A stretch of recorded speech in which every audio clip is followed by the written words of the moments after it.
À La Réunion, la campagne de vaccination contre le chikungunya a été suspendue pour les plus de 65 ans.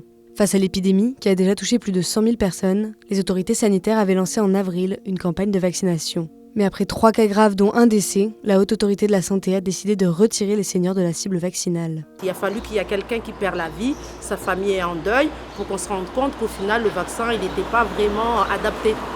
Parce que s'il arrête, c'est qu'il n'est pas adapté, parce qu'il y a un souci. Donc il fallait se poser les bonnes questions avant de le mettre en place. Le ministère de la Santé se défend d'avoir lancé une vaccination de manière précipitée, soulignant le respect de toutes les étapes requises pour l'équilibre bénéfice-risque. Sur l'île, des élus locaux montent au créneau pour dénoncer cette situation. La sénatrice PS Audrey Bellim demande une commission d'enquête parlementaire afin de faire la lumière sur les éventuels manquements des autorités de santé. Parce que j'ai des tonnes de questions. Pourquoi retire-t-on ces cibles? Est-ce que les personnes de plus de 65 ans qui ont eu ce vaccin, est-ce qu'elles ont encore des raisons aujourd'hui de s'inquiéter?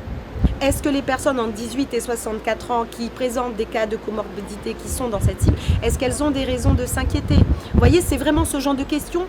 On attend des réponses et nous trouvons que les réponses tardent à arriver et nous estimons qu'il est absolument nécessaire aujourd'hui de faire la lumière, de nous dire, parce qu'il y a de la défiance face à ce vaccin et ce n'est pas quelque chose qui est normal. Des interrogations qui se basent également sur un passé douloureux sur l'île. Ces inquiétudes, elles sont réelles et concrètes parce que nous avons vécu 2005 et 2006, parce que nous avons eu près de 250 000 personnes affectées, parce que nous avons eu près de 204 morts.